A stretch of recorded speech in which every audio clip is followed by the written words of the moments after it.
I remember the sound of my skull hitting the step, a dull crack, then darkness swallowing me whole. When I woke, the hospital lights stung my eyes, my arm in a cast, ribs bandaged, head pounding, and my parents standing at the foot of the bed, cold eyes, flat voices.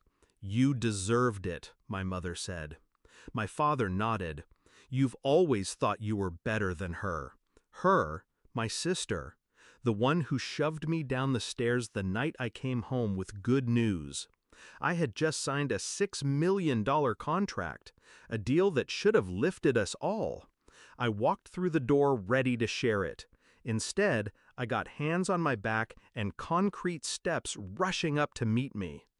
They always compared us. She was the golden child, the delicate one who needed protecting. I was the mule. Work harder, give more, don't complain. When I got scholarships, they said I was lucky. When she failed classes, they said she's sensitive. When I sent money home, they called it my duty. When she wasted theirs, they called it her right. And still, I stayed. Still, I gave, because I thought love could be earned. But lying in that hospital bed, hearing my parents justify my fall as deserved, that was the day love died. A few days later, they all came, parents, sister, cousins, not with flowers, not with concern, but to mock me. "You think you're rich now?" my sister sneered. "You'll never belong at the top. You're just a fluke." Laughter filled the room like smoke choking the air. I didn't argue, I didn't cry, I didn't beg for their approval anymore. I just waited, because I wasn't alone. When the door opened again, silence cut the room in half. My father's face went white, his voice broke. "Oh my God, it's him!" The man who stepped in wasn't family, not by blood, but he was power, my new business partner, a man whose name made headlines, whose signature turned investments into empires. He looked at me, not as a broken son, not as a fallen sibling, but as an equal. And then he looked at them. "This," he said, his voice calm but sharp, "is the person I trust with my fortune. And you? You tried to destroy him." My parents froze. My sister's smirk cracked. They didn't know the contract I signed wasn't just money. It was ownership, assets, protection.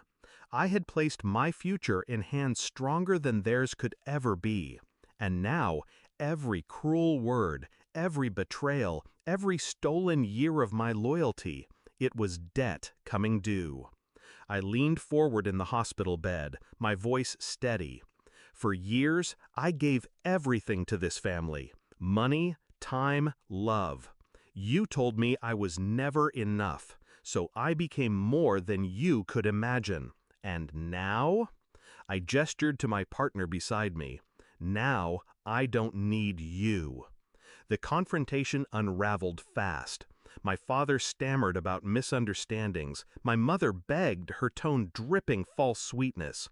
My sister tried to spin the push as an accident, but their voices grew smaller, weaker, until they were drowned out by the truth standing beside me.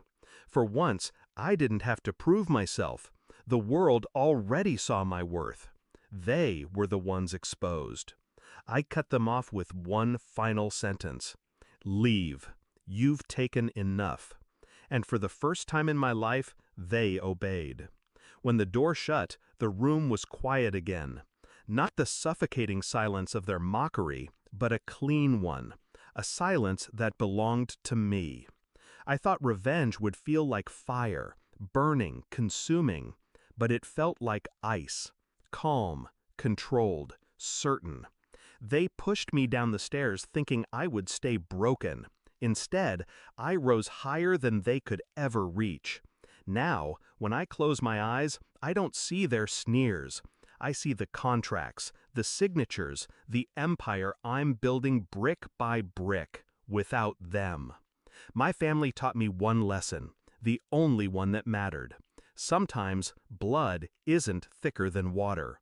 Sometimes it stains, and when it does, you wash it off, walk away, and never look back.